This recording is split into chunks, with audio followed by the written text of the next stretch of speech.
Sva hvala i zahvala pripadaju Allahu dželešanu. Stoga se njemu zahvaljujemo, od njega pomoć i uputu tražimo, molimo Allaha subhanahu wa ta'ala da nas uputi na pravi put. Put onih kojima se on subhanahu wa ta'ala smilovao. Utječemo se njemu od upute na stranputice, puta onih na koje se on subhanahu wa ta'ala rasrdio, puta onih dakle koji su zalutali. Salavat i salam donosimo na našeg poslanika, našeg miljenika, odabranika, Muhammeda sallallahu alejhi ve sellem, njegovu časnu porodicu, njegove vrle, vrijedne, uzorite ashabe i sve njegove sledbenike. Uvažena i čestita, braćo, dragi vjernici, braćo u lijepoj na vjeri islamu, u akšam, ako Bog da inša Allah, nastupa Lejletul Mirađ. Danas je 26. Redžep. Ova nas noć podsjeća, braćo, na putovanje, noćno putovanje Muhammeda sallallahu alejhi ve sellem iz Mešidul Harema, dakle iz Mekke u Mešidul Aksa, odnosno u Jerusalim. I to takozvano horizontalno putovanje Muhammeda alejhi selama iz Mekke u Jerusalim ili od Kabe u Mešidul Aksa naziva se dakle Isra. Također nas ovaj događaj podsjeća na njegovo uzdignuće iz Mešidul Aksa u Allahovu neposrednu blizinu. I to se, dakle, vertikalno putovanje ili uzdignuće naziva Mirađ. Pa ćemo evo danas u kratkim crtama, jer kasnije imamo i dopis muftin u kome se zahvaljuje za ovu našu nesebičnu akciju svih muslimana na području našeg muftiluka za Tursku i Siriju. Ali da ukažemo dakle, na važnost ovoga braću momenta. Na ovome noćnom putovanju poslanik je sallallahu alejhi ve sellem počašen braćo da ima džemat iza sebe i on imam i tom džematu kako nikada niko prije od svih poslanika nije imami.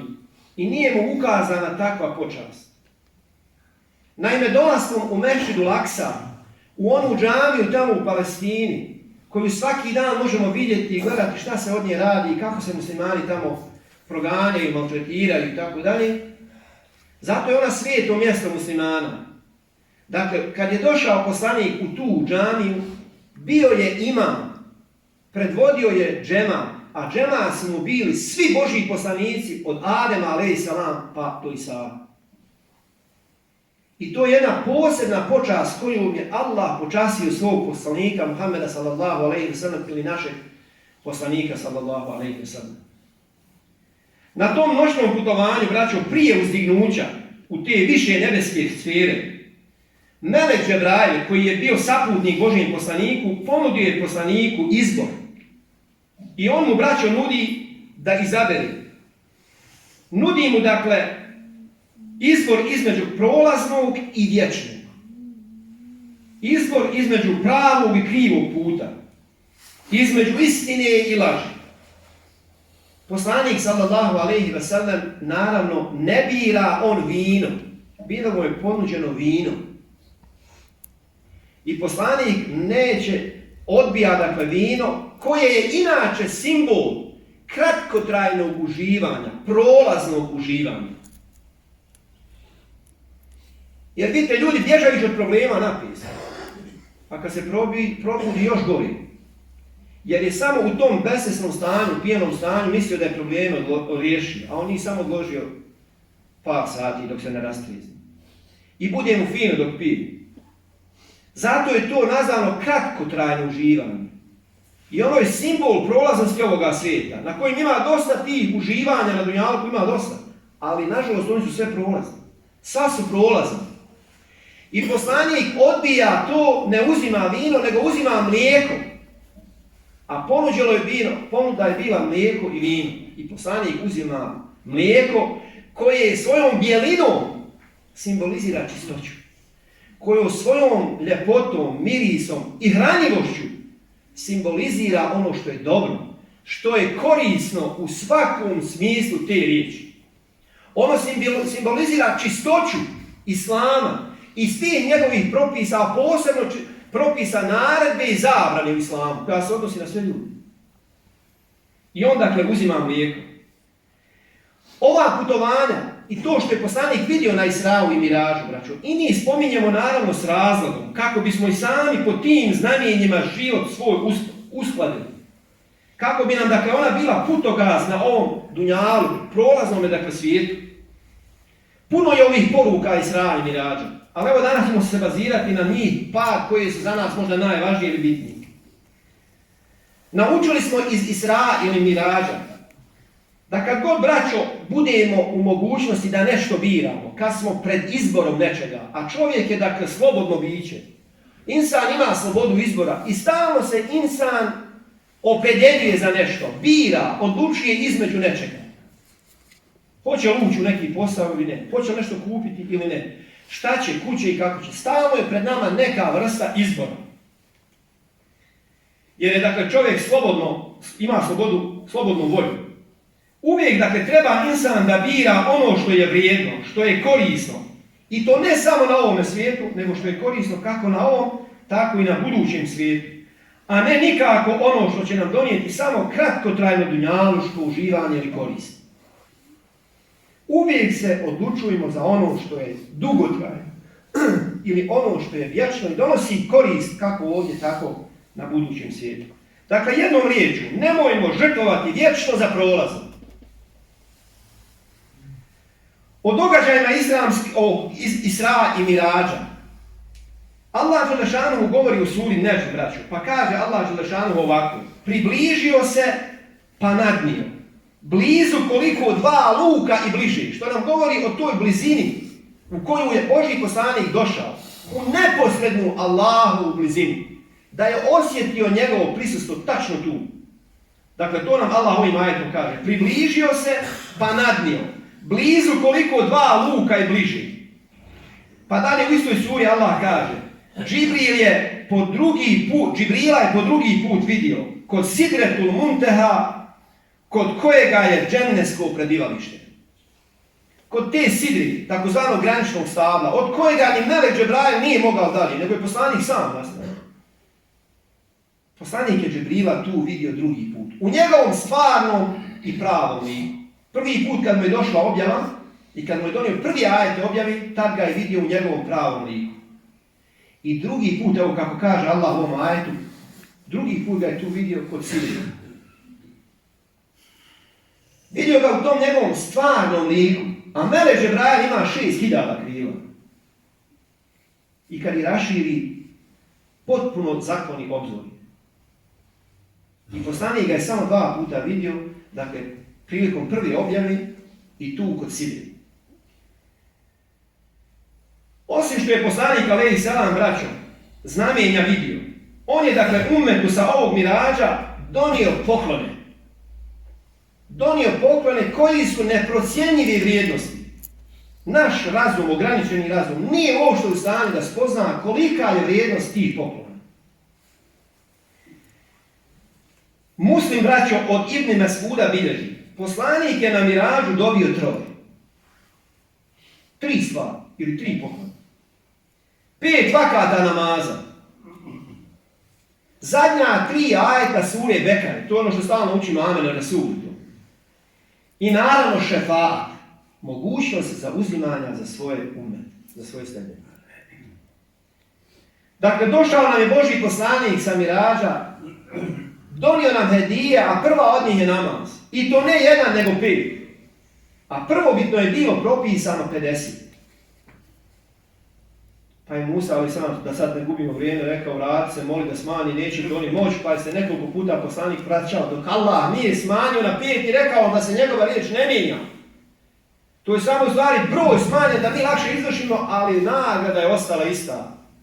Pa ko klanja 5 namaza, kao da je klanjao tih prvobitno 50 propisano. Jer svaki namaz koji klanjate je 10-struko nagrada. Pa i do 70 i više puta. Ali minimum je tu 10. Men amele salihan felehu ašrom salih. Ko radi dobro djelo ima 10 sevapa. Pa tako ko klanja jedan namaz ima sevap kao da je 10. Ko klanja ovih 5 kao da je klanja prvobitno propisanih 50.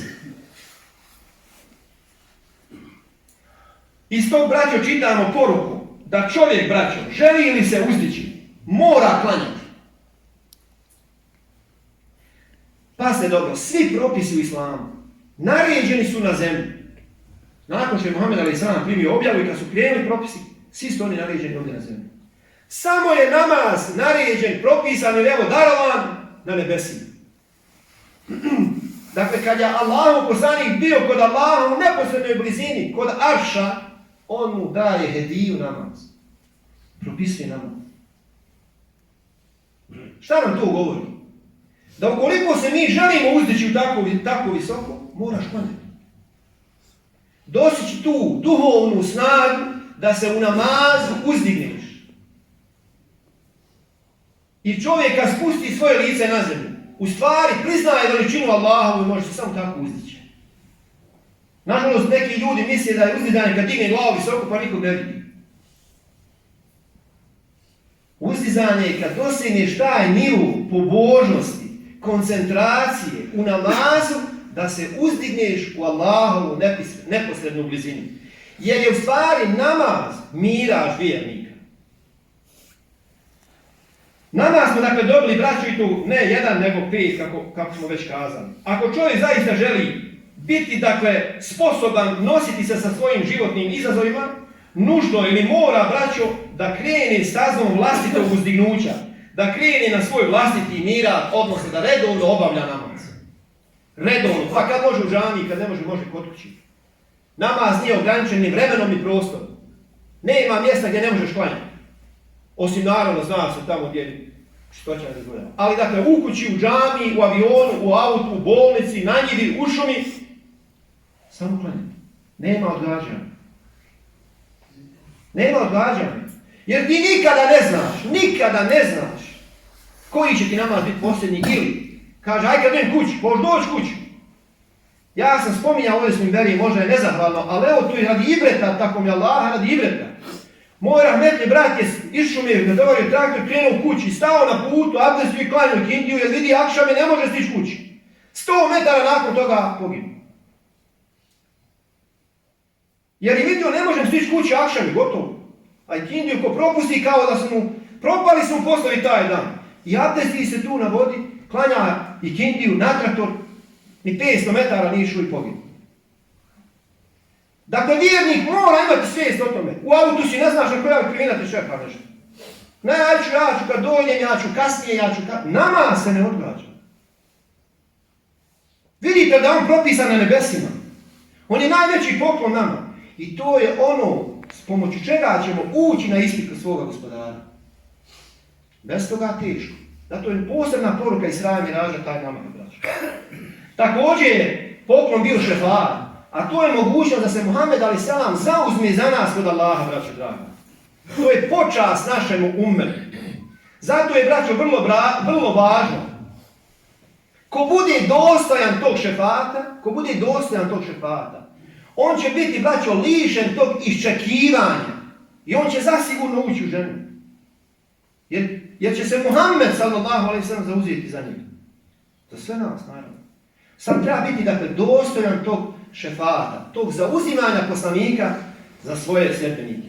Dakle, ako želiš biti u skupini koja će toga mučenja i iščekivanja, dakle, biti pošteđena, kreni stazom vlastitog uzdizanja, vlastite duhovne nadgradnje, kreni, dakle, na svoj miraž. Allah Želešanuhu, braćo, obećava vjernicima da će im poklonuti, Allah uzvišeni, braćo, obećava vjernicima da će oni zasigurno uspjeti. I s ovim ajetom ćemo završiti ovu hutbu. Volio bi kad bi zapamtili, braćo, da je Allah kazao kad aflahal mu'minun. Vjernici će ono što žele postići. Zaista će vjernici ono što oni žele postići. Bitno je, dakle, biti iskreni Allahov rob, vjerni. A Allah garantuje, obećava, vjernici će ono što žele zasigurno postići. I slušajte dalje.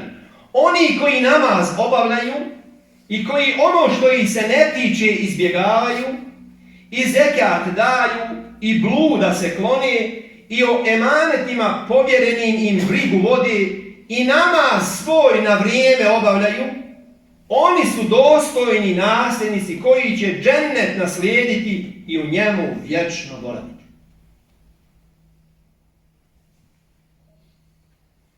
Dakle, vjernici će uspjeti. I Allah evo nabraja ko, kako i zašto. Molim uzvišenog Allaha subhanahu wa ta'ala da budemo od onih koji se spominju u ovom ajetu.